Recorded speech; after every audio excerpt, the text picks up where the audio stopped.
Hey guys, I'm Andrew McCormick. Welcome to Web3 TV. In today's video, I'm with Justin Lacche. He's the commissioner of the Omniverse Sports League, which has more than 130 athletes and esport gamers in 31 countries. And they're all getting a historic shot at fully realizing their sports and economic potential. But before we do, make sure you register to watch every episode of Web3 TV here, where we share inspiring stories of all things Web3, making a difference to the world. All sorted? Okay. Let's go and meet Justin.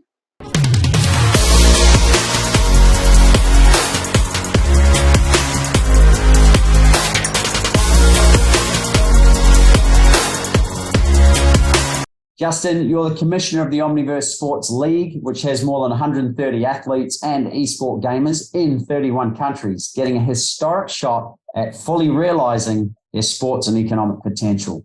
You were named by Business Insider as one of Nike's top 20 executive talents, now leading other emerging market companies, have a proven track record as a growth executive in Omniverse companies, and you're a hyperpolyglot, which for the viewer's sake is one who is fluent in more than 6 languages.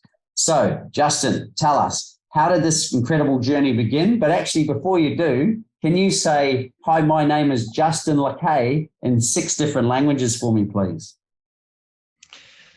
Wie geht es Endet? Ich heiße Justin Lacche. Ni hao ma, wa shi Justin Lacche. Gongshi fasai.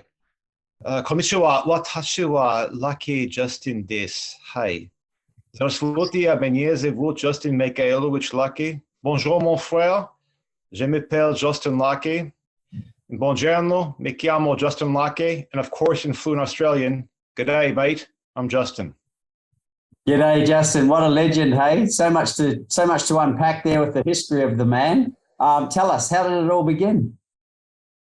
Well, first off, my 21-year-old daughter said that I must own up to the fact that I'm the most boring man in Western United States. I own that, and that's probably very true. So, Natalia, I give my nod to your coaching. But I would just say that as I talk to international audiences, especially in the post-corona era of Web3, I always start off with, there's nothing special about me.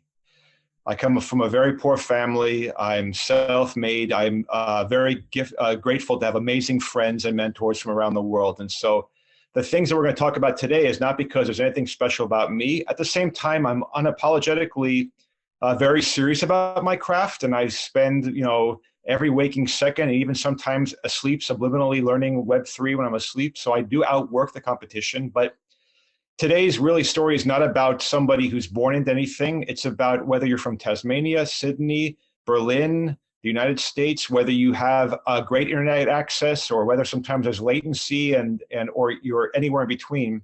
This new era is about democratizing, may the best ideas win. And no matter where you are on the planet, no matter what your last name is, no matter the color of your skin, the faith, who you're married, or how you studied, if you have the best idea, I am one of many, including the host of this show, who believe that in the new era of Web3, blockchain, decentralized opportunity, you will be as competitive as Goldman Sachs or Nike or any top club in Sydney.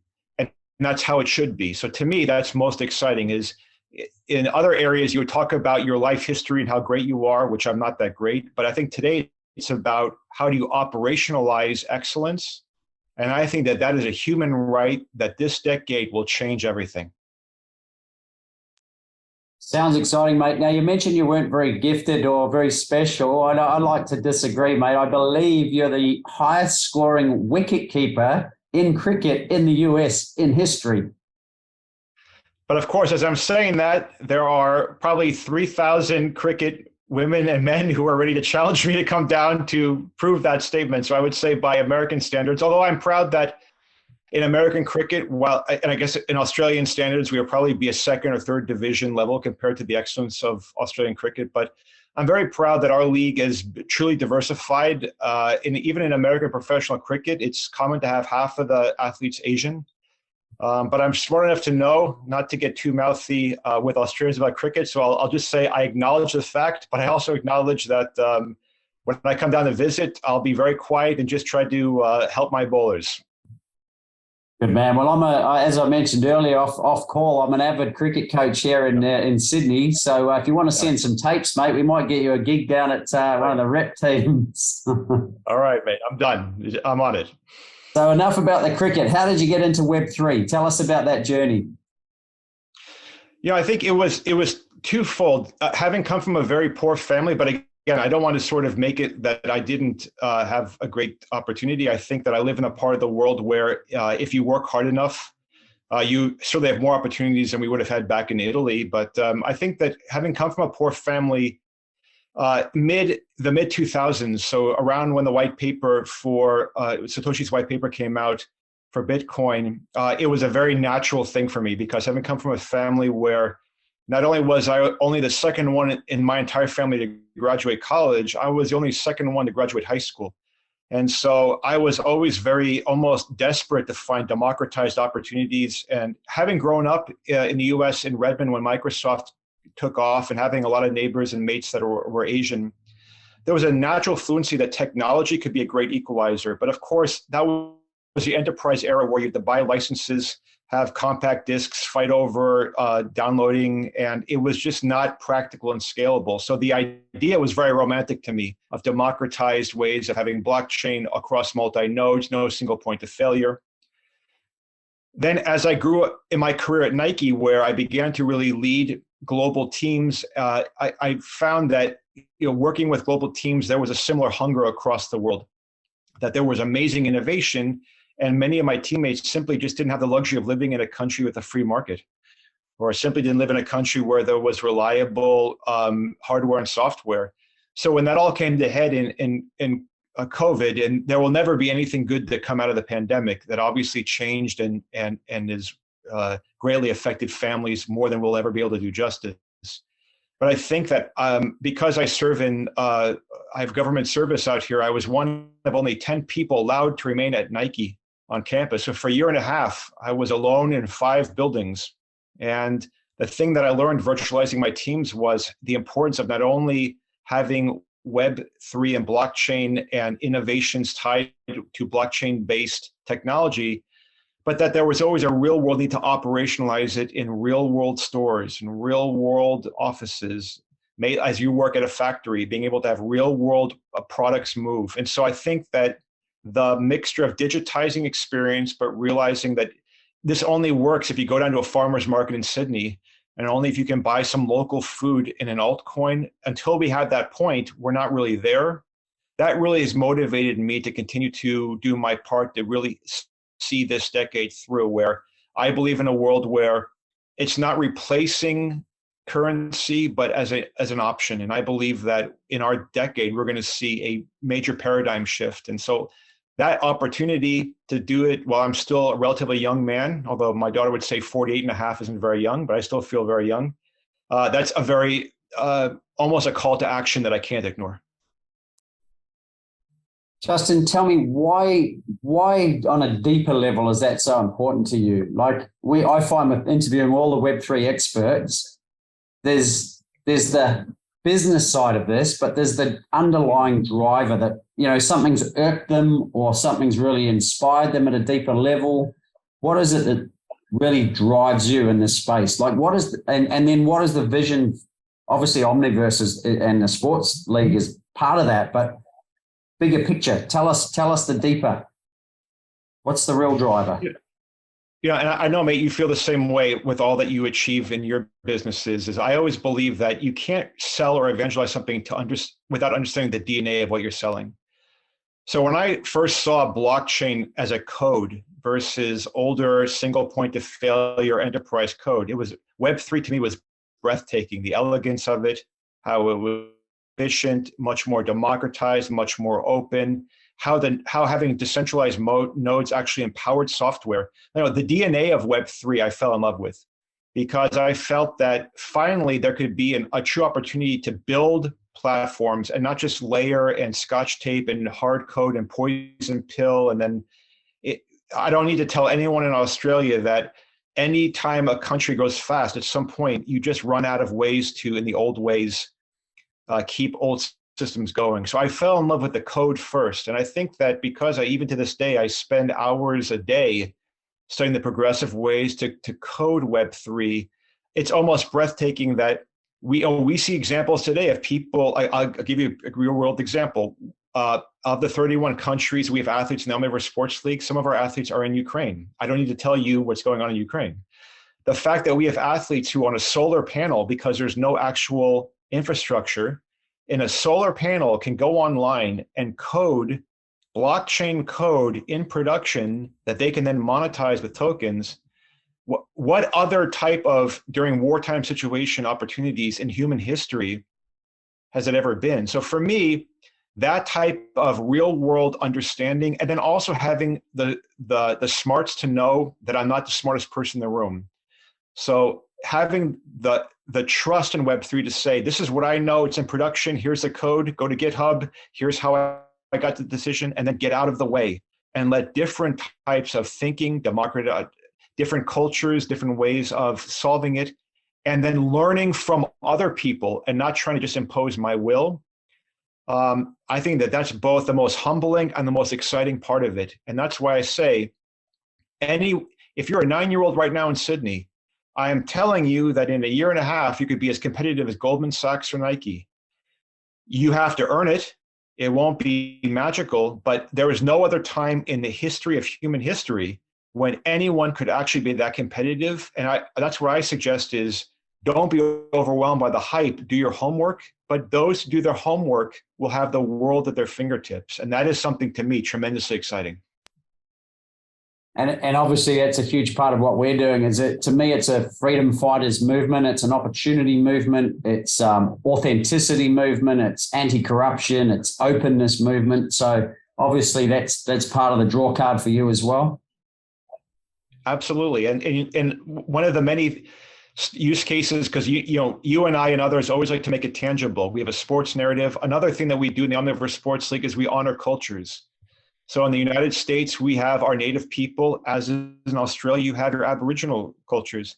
The opportunity in Web3 and blockchain and metaverse for native people to design their own culture, but not as a historical museum piece, but as a relevant real world narrative, to have Aboriginal families. And I have friends in Perth right now in Sydney who are doing this.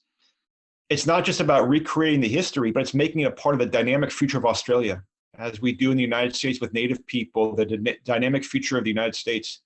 Those are human rights opportunities that are not only empowering to all cultures, but for the very cultures themselves. It's reinventing their youth to not only be proud about their culture, but to really rethink about, like, how do native people want to take their story in the new Web3 era? And so those things where the power of Web3 is the infinite layers of opportunity. If you would do it right, it's mind-blowing. Whereas in the old days, the good old days of 2 years ago, we'd have to have a team that did culture, a team that did economics, a team that did taxes. Now you can layer it all on top of each other.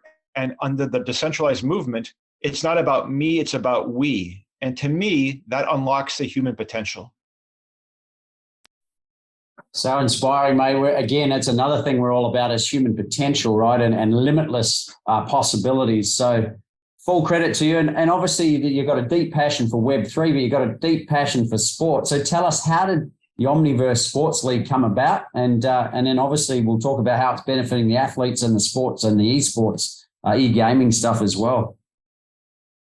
Well, I know this will also ring true to your audiences, not only in Australia, but in Southern Asia, which is going into the coronavirus. There were many new sports leagues that were beginning to finally economically earn their way to sustain. And then one of the many unfortunate realities of the coronavirus was not only did it shut down leagues, but many small leagues went bankrupt. So as I was sitting in a Fortune 500 company, myself a cricket player, myself a first division handball player, these are internationally big sports, but in the States are not lucrative sports. Seeing those leagues face bankruptcy, seeing amazing athletes who were world-class in their sport have no job to go to, I couldn't stand for that. I was very grateful that Nike allowed me early retirement because I still work with them on a freelance basis with their Web3 area. But being able to then go and work with my mates to launch this league was about sustaining these professional real world sports teams, but then at the same time using the power of Web3 and the metaverse blockchain to allow athletes and coaches to monetize their own image. monetize their own following. We have a common brand, but we don't micromanage the Web3 part because that's the whole ethos. I think that it was a great unknown. We had a 3-year business plan to break even, which for a league I think was very ambitious. We broke even on our 58th night. So we knew we had something good when we broke even, but at the same time, I don't want to overtalk it. Being a commissioner where your league fundamentally is decentralized is massively complicated.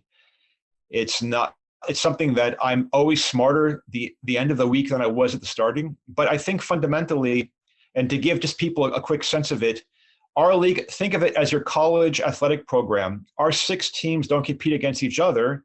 They're under a brand, and then they do different sports. So I think that helped because we could have decentralized matches all around the world. We didn't have to worry about the logistics of flying and the coronavirus issues. But I have to also say in the end, this would be a complete failure without the amazing athletes, coaches, families, coders, esports gamers. I want to be very clear to take very little credit to this. I do think that Web3, the key is to have tangible, monetizable use cases. I think sometimes people rush to make money versus the use case. I think that our investors did the use cases first. And I think that that's a blueprint, whether it's in sports, medicine, academia, solar power. I think you have to be willing to prove out the use cases. And if you can do that economically, then really the world is yours. Sounds exciting. So for the viewers, Justin, what is the Omniverse Sports League? So give us a sort of a high-level overview, and then we're going to talk about this in a separate interview around the business use case of it and how it works for the athletes and the sports, etc. But can you give us a short brief of that as well? And I'll put a link up here as well for that other interview. But yeah, so what is it as a high level to someone who's new to the space?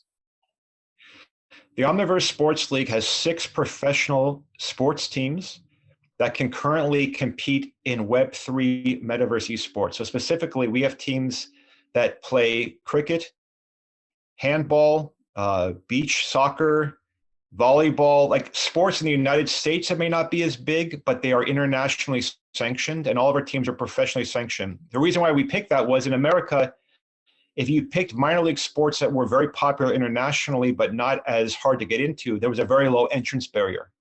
So we have 6 teams that all Australians would know these sports. They're not quite as big in the States, although these are Olympic sports, because we could immediately become certified as a professional. These same teams compete the same week in flavors of Web3 metaverse blockchain gaming that different development communities do.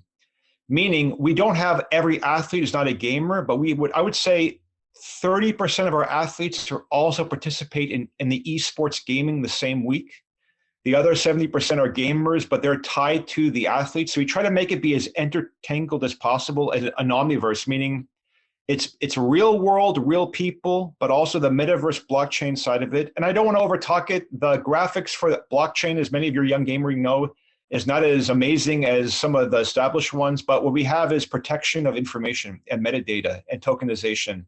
These are things we want to build the foundation on. So we can very well sometimes have a match. We'll have a soccer match held in Western Ukraine, in wartime Western Ukraine. We'll have athletes then that will do some gaming on their own that we certify, we sanction, and make sure it's to our brand. But then the intellectual property, the tokenization, the metadata, it's Vladimir Putin proof, right? Moscow can't hack it. So that's a very exciting use case to prove out. I would say that the hardest part has been we were 4 teams, we were 6, we have 28 teams that applied to join. I think the part of my job that's hardest is being unpopular to say we really want to make sure the quality is sustained. And that's hard for me because I would love to quadruple our size, as I'm sure our investors would. But I would say that right now our goal is we're in our 2nd full year of the league is to have these 6 teams continue to do 50 weeks a year, have tournaments, real world and Web3, have it be at the highest level possible, and then have it be something as we're getting more international recognition to be in more higher level tournaments. That really is our goal. But I would say in the real world, in Australian terms, most of our teams would be, by Australian standards, 2nd division real world teams. And in the esports level, they would be 1st division gamers. But the exciting part is we basically are a full year-round, country-agnostic league that is already profitable. Okay, so I'm going to go back now to the viewer, and I'm going to go. So some of them are real sports teams that actually play against each other or other people, other teams, and then 70% are gamers, and they are the athletes themselves, or they're different. So they're not the athletes; they're gamers, or they're a combination of the two. Great question. So yes, so we have 6 teams that are all of them play professionally. Like right now this week, all our 6 teams have different sports events that they're scheduled. Think of it as like if we were the University of Sydney, our teams don't compete against each other. We would compete against other teams in different sports. So we had to make a choice. We decided in order to be a global brand, if we were under a brand but different sports, we could have athletes around the world compete physically. So we have 6 sanctioned teams that are certified in their respective sports. The same brand during the week will compete in Web3 flavor. So example, our cricket team, the Beaverton Badshaws, which is one of the most longest established American cricket teams, I think we're like in our 15th year now, even though we're new to the league. So we have actually an indoor cricket match because it's raining like a monsoon out here in a part of America. We have an indoor cricket match scheduled on Thursday. On Friday, we're going to play a Web3 flavor of cricket with some esports teams in England. About 30% of our actual cricket players will be actually gamers, but 70% are assigned to Beaverton as a team, and they will represent the rest of the Web3 club. So it's a kind of a common brand, but we try to make it be available that if athletes want to game, they can because they can make more money, but we don't mandate it. And that's how we kind of have, it's decentralized enough, but we have consistency amongst sort of the brand and the gamers. Okay, and so how is the money made? So is it like sponsorship? Is it, well, you tell me, how does the money work? Well, this is kind of the power of Web3. The biggest thing that we tell our athletes and coaches is go make whatever money you can. So we have athletes, as long as it's done with our brand and being ethical and to our standards, we have athletes around the world who make money on their own NFTs or their own sponsorship deals. You know, we don't take any cut from that. And people would say, Justin, how do you make money from that? We make money from gate, from the people who come visit, actually frequent and cheer on our teams. We have our own common brand for our own jerseys. We have our own NFTs from the league. And the same thing with gaming. We have our own Web3 flavors of stuff that we monetize from, but the superpower is, and this is sort of the exact opposite of the traditional way. If you and I were to launch a traditional cricket team in Sydney, we would tell our players, like, you can't make any money unless it's through the league. We have to have your own contract. We have to decide it, which is a normal, that's the normal way of doing business in professional cricket. It's the opposite. So we tell our bowlers in cricket, hey, if you have a great deal, go make it. But you have to have a common standard. Like we stand for human rights, equality, honor, dignity. You can't go and sign a deal with Vladimir Putin. You can't be a part of our league and be pro-Putin. But aside from that, we help our athletes in the real world and the gaming world find the avenues for them to make their own money, because these are minor league sports teams anyway. So that's why when we make our money and when we sort of pay for the facilities, we feel good about keeping our side of it, because we help our athletes rather than waiting for us to give them a full paycheck. We help them on their own. Now, that is a completely opposite paradigm. And I have to be honest with you, when we launched the league, we could have gone bankrupt very quickly. So that's why I say to our athletes and our coaches and gamers, the only way that this worked was they bought in. So I want to be very careful to honor that, because this economic paradigm, when you're decentralizing wealth, decentralizing intellectual property, but you're having a common brand, a common insurance policy, a common legal status, it requires not only buy-in, but trust, even when you can't trust each other by the platforms. But that's why I believe in Web3, because I'm living proof that it works. So many questions, Justin. One is, like, I'm jumping ahead here, but I want to come back to the athletes and the coaches and the gamers. But as a commissioner, right? Traditional commissioners, like the PGA Tour and the NBA and that, they're the bosses. Do you run a DAO for this or how does it work from the management side, so that it's not, so you are democratizing it as opposed to saying this is how it's going to be. If you want to be part of our thing, this is how it's going to work, over and above obviously the values that you mentioned earlier. It's a great question. I think what we did was a little bit of a hybrid, in that if you were to look at all of our 6 teams, there are DAO communities within those 6 franchises. Because there's enough uniqueness in the sports and the communities amongst those players, and as well as how the players influence the gamers, that the DAO format works very well. I think we're a little bit, I have to smile because saying centralized in a Web3 TV interview is sort of like the dirty word, but I would say that we have a common brand and standard for success that we ask our athletes and coaches and gamers to buy into, because we realize that there are complexities not only in having a business model, but when you have 31 countries represented, not all the countries are even comfortable with Web3 institutionally. Like, we have Chinese athletes. I don't need to tell you the complexities that, Beijing is not cool with all, even though their whole country is Web3, it's their flavor. So we have to sort of be very purposeful, and when we have events and when we have both representation, to make sure that we are not putting athletes, coaches, gamers, or ourselves at risk. But at the same time, I think what my role is to basically be very articulate and understand both the needs of, at the country level, what all 31 flavors of our athletes and gamers and coaches need, but at the same time have a scalable global multinational platform, and then to be able to justify it with metrics and have it be scalable and measurable. It's worked. And again, I don't take credit for it, because I could have come up with this idea and all 31 countries of players could have walked out the door. So I think there's an equilibrium there, because we all believe that, we all think that at the end of this decade, this is going to be the normal way of doing business. So I think that we all have a vested interest in being first to market now, because we think that by the end of the decade, there will be opportunities you and I won't even be able to fathom 3 years from now.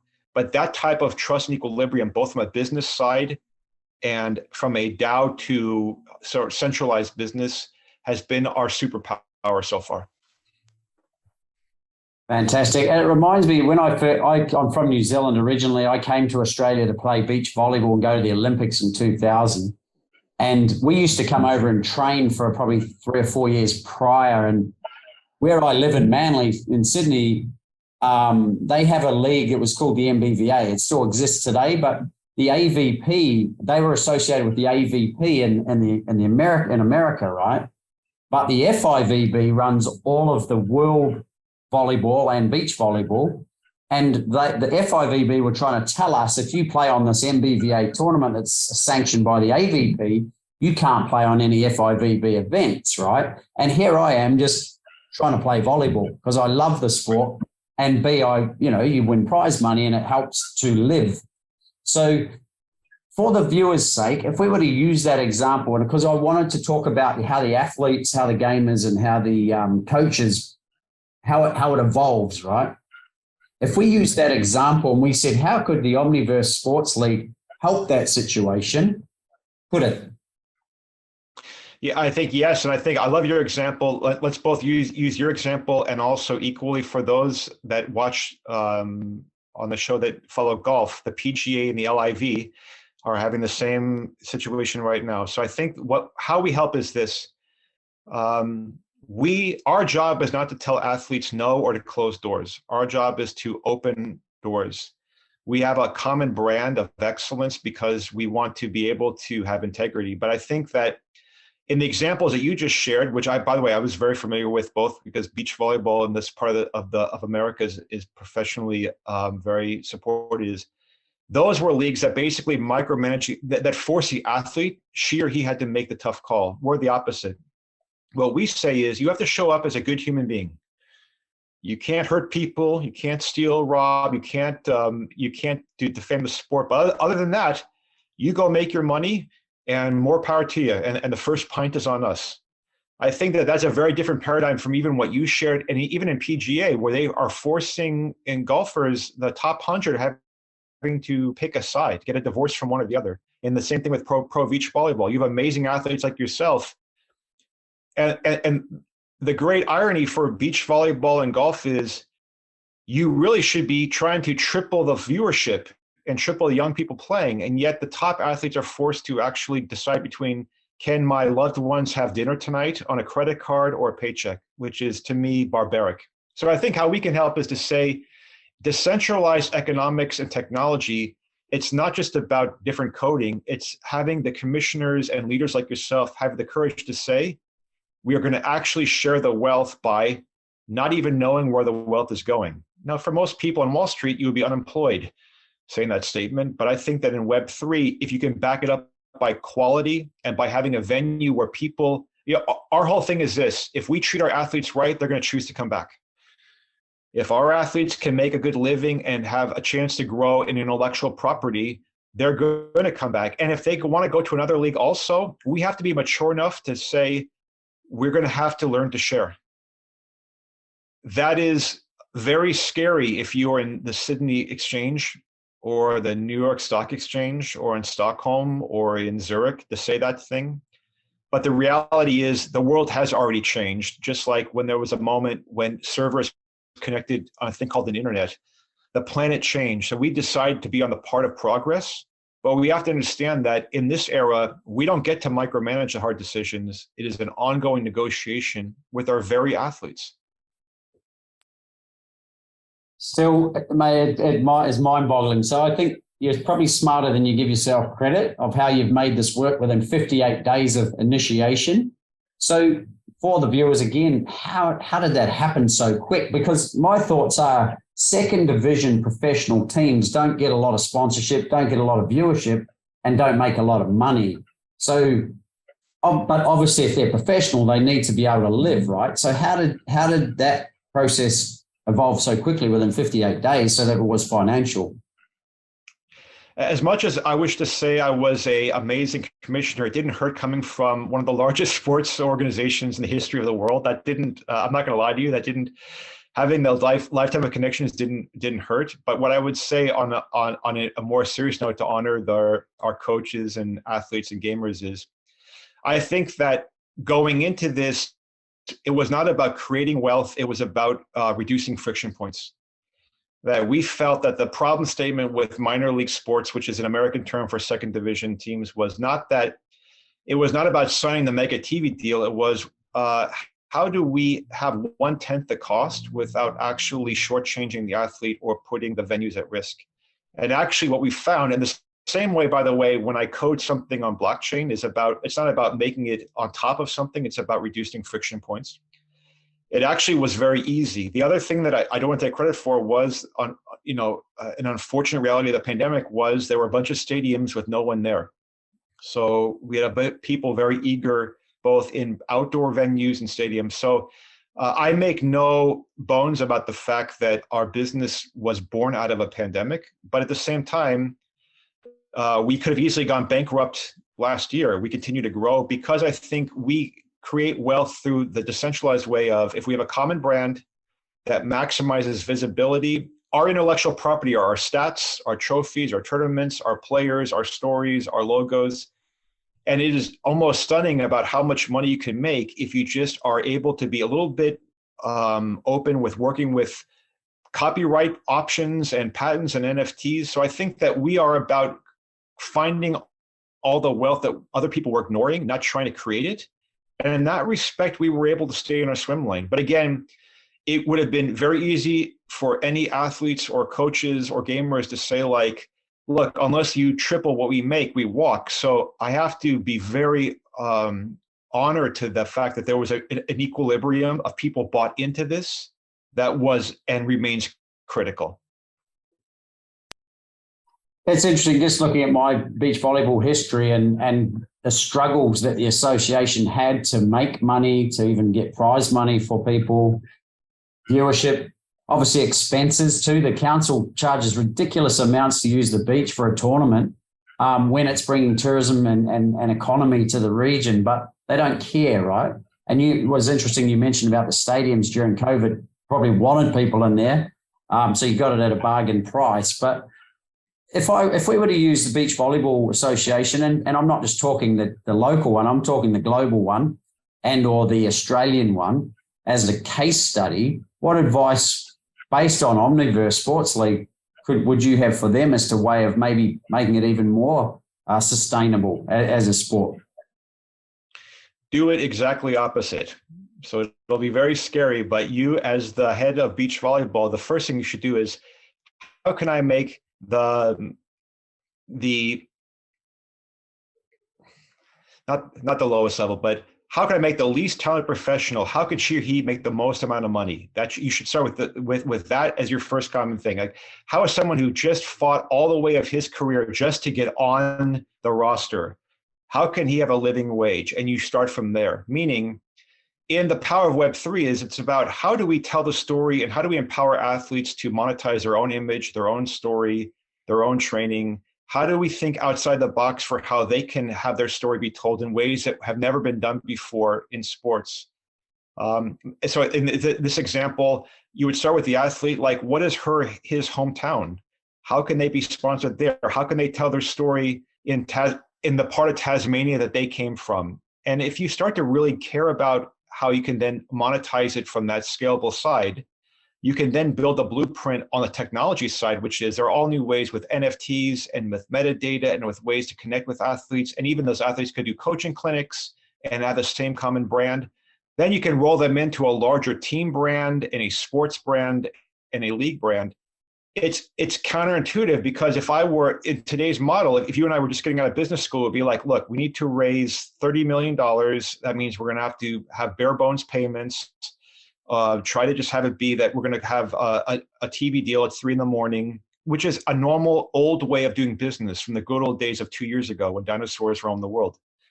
Today's world, it's about how do we have streaming, monetization, tokenization, and actually listen to the athletes' needs. But then at the same time, we have a common brand and blueprint for beach volleyball. For our standard is we want to be health and wellness, support the ecology, support a healthy planet. We are anti-pollution, anti-plastic on the beach. We want renewable resources. We want to have diversity, equality, inclusion.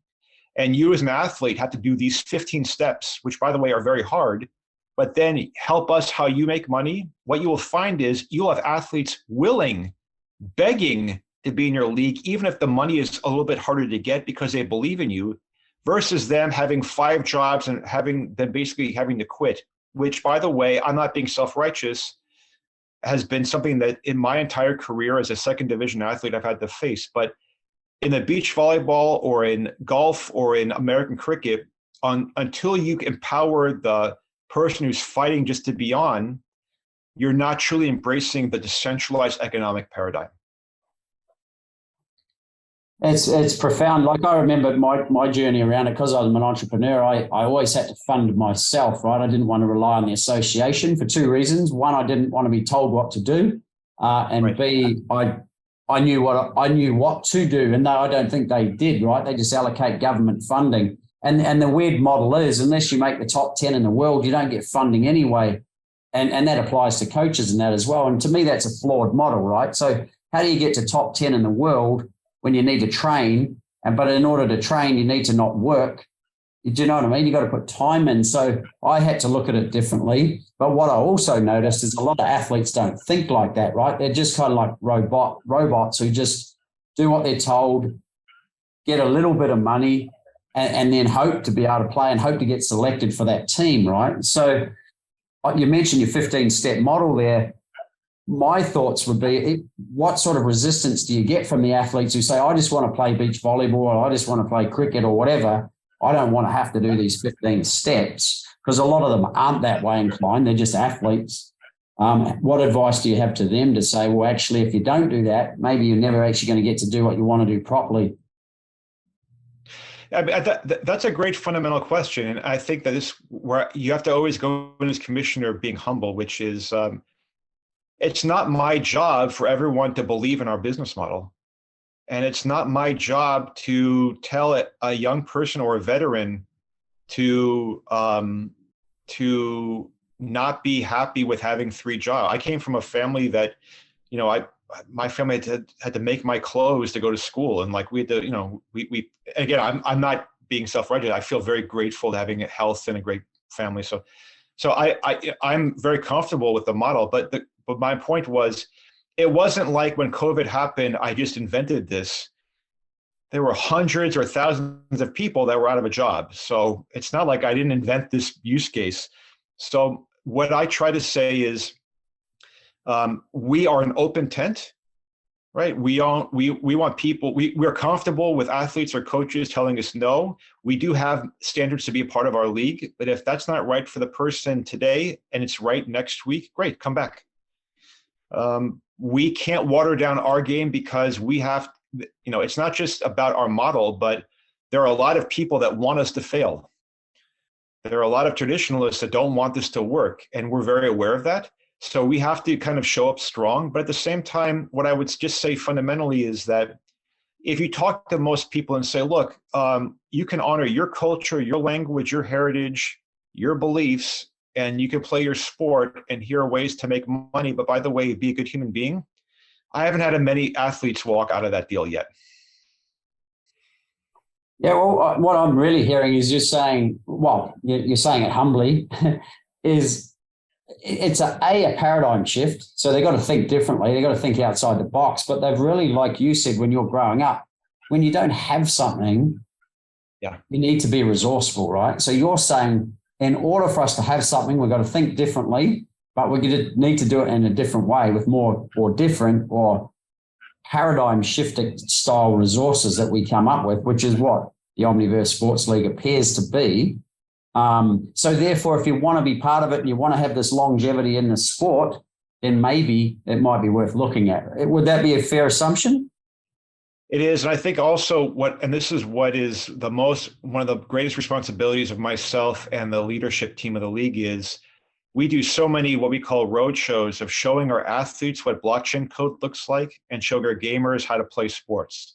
So our rule is if you're a gamer, even if you don't play the sport, you have to suit up every week wherever you live and play that sport. You don't get to sit and drink Foster's and eat potato chips and game. You have to be an athlete, even if it's only for the sake of your own motivation. If all of our athletes, even if they have no interest in technology, we show them actually the lines of code compared to the oath, because we believe whether they or their younger siblings or their grandparents or the community, if they get their communities talking about blockchain, it will evangelize somebody down the road will be the new genius of this thing. So we always believe the same thing that we have, which is show the DNA of who we are. We don't just have them parrot what we say. They have to live it. But at the same time, what's amazing is the innovation that people come up with because they look at it differently or fresh is just mind-blowing. I have learned so much more from my athletes and coaches and gamers than I've been able to teach them because of just the cultural way of problem solving, the boldness of non-filtering, of taking a chance. So I think that there is it's interesting in Web3, whether it's on the real world side that uses technology or purely technology, there's a very low entrance barrier. But there's actually a very heavy entrance barrier to be successful because the legwork, the commitment you have to really put in. That's why we're not one of these companies of bad actors that you read who go to jail because they sell some bad altcoin. Like the amount of hours I have to spend actually evangelizing to my own ecosystem is probably 60% of my job. And my job is to actually grow the sport. So it requires a stamina, but at the same time, when you build that understanding of why things are decentralized or important and you demystify it, you build something for the rest of the decade that I think will not only change this sport, but whatever their family businesses are, their cultures. There is a multiplicative opportunity that is impossible to quantify. And that is the real power of the decentralized paradigm. Yeah, I see the potential to build massive communities here, right, that support their local teams like they do now anyway, right, with their memberships. And, it reminds me, I had a friend, he created an NFL show and it was called Fan Base. And he would travel around America to all the different teams and they were trying to convince him why he should join their team, right, and the NFL. A fantastic program. But I kind of see this as a similar way of doing this in a different way. Is like not only are the athletes getting behind their team because they have to in order to make that living, as are the gamers, but it also gives, what I'm hearing is potential opportunities to to gamers, to just people in general who may be members, to then be able to support in a different way than what they're currently doing, or in addition to what they're currently doing. Exactly. And in fact, I can give you real world examples in Perth and Sydney where we have gamers who actually happen to also be great athletes. So they enjoy the gaming part of it more, but they've launched their own businesses helping the wildlife in the ocean, or solar power, or being able to do water conservation, and they've used what they've learned as a 70% basis, and then there's always specialized parts of it. And that's great, like all the better, because not only do they continue to help us, but we have potential new sponsorship opportunities. So I think that the biggest call to action that I always give to athletes and coaches and gamers, in fact, I had a global call early this morning for different time zones, is I'm not here to tell you everything you can be, but I'm here to tell you, you don't have to be what the system tells you you are. So I can't tell you what the greatest version of you is, but I can tell you you're more than just what Goldman Sachs, with all respect to my friends at Goldman Sachs, tells you that you are, or you're more than what your culture said you were growing up, or you're more than what your coach said when you were cut from the team. And if you are willing to really unlock your own personal art if possible, but have a blueprint that's scalable, this new era of Web3 technology, also in the real world, is the stuff that our parents would think was a science fiction movie in the 80s, and yet here we are. Justin, you've just sold me, mate. My whole life is being about being myself and helping others to be themselves. So it sounds like we're on the same page there. It brings the power back to the people. So I feel like that maybe is the underlying drive of all of this, right? The Omniverse Sports League is about bringing the power back to the people, but you have to be open-minded enough to do things differently, which is what we're saying anyway. If you're being yourself, you should be different to everyone else anyway. So absolutely love the concept, mate. I think it's fantastic. If someone's out there and they're hearing this and going, wow, this is right up my alley, I don't know where to start, or I don't know what to do, what would you recommend? We make it very easy for Lacche and Sperry. Just go to omniversesportsleague.com or look me up, Justin Lacche. And I've never said no. I may give you a flavor of yes, but we're not in the no business. So what I would just say is, and one of the things that I always do is, even if you don't want to be in the league, but if you want us to tell how your school or your hospital or your energy system is, we're about democratizing it. So I would just say, start with omniversesportsleague.com, and no matter where you are on the planet, sometime the next week I'll find you and we'll give you some flavor of yes.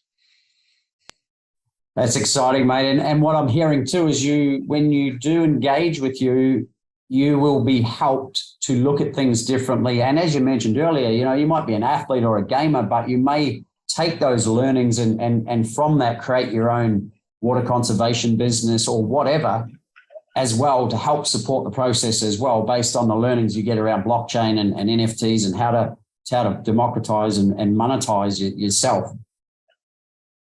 Yeah, and I think that you're spot on, mate, which is sports throughout human history, the last 5,000 years, sports has been one of the great equalizers throughout cultures and histories throughout human history. It's also a great metaphor for all other walks of life. So I think when you look at sports, it's about knowing how to win, how to lose with dignity, hopefully not too much, right? We like to win. What are the rules? How to perfect your sport, the science of it, how to have stats, how to do big data. And then it's but all of those are applicable to having a restaurant or building the next space station or having sea turtles be living free, et cetera, et cetera. So what we find is it's very easy with the sports metaphor to connect with a huge amount of the culture. But to your point is, when you look at the real DNA, which is minimizing friction points, what are the artificial bureaucracies that are just there because we couldn't trust each other? How do we solve that in the technology in the real world space? And I think, one of the great achievements through the coronavirus is that the advancement that science came up with multiple ways to tackle the virus in any other thing would have taken 25 years. So we know humans can do it, but let's not wait for a bad moment to do it. Let's actually do it at a moment when there is opportunity, because that only gets people more energized. So I think that we want to honor the fact that we came out of an era of great global challenge. But the point is, really, if you want to have your best life possible, with all due respect, and if you're waiting me to tell you that, that's the wrong answer. You have to look in the mirror. But at the same time, it is my responsibility and others and yours to help actually make it be tangible. And that's, I think, where the equilibrium is met. So awesome, mate. So inspiring, such great information and such great opportunity. I guess, as we mentioned, it's bringing power back to the people. So as I mentioned earlier, we'll put the business use cases interview here as well. We've also done, if you've seen it, we would have seen it prior to this potentially. If you haven't, we'll put also the link to the power of Web3 and how it's bringing the power back to the people interview here as well. Justin, if people have got comments or any questions or anything, if we ask them to ask those below, would you be happy to answer some of those for people over time as well? Absolutely, but make me earn my paycheck. Make them be very tough and challenging questions, please. But yes, I'm ready. Very cool. Well, mate, really appreciate your time. Honestly, I feel we're going to have a long-term connection here. Obviously, I'm a passionate athlete, entrepreneur, and if we're with Omniverse Sports League going to attract more of those as well, then it's only going to lead to more stories. So looking forward to the long-term picture and really appreciate your time. And equally, mate, I want to thank you and the team for what you're doing, which is truly democratizing the story, making it be tangible. And I think what you and I share is a common passion that this moment is for all people, not just for a few people. And in that, I think you and I are very excited. So thank you, mate. I appreciate you. Well, there it is, guys. I hope you enjoyed this Web3 TV episode. If you've got any questions, leave them in the comments below. And remember, if you'd like to watch every episode of Web3 TV, visit the link below or subscribe to our channel. And remember to hit the bell icon so that we can notify you every time a new episode is released. I'm Andrew McComb, and I look forward to sharing more inspiring Web3 TV episodes making a difference to the world. I'll see you soon.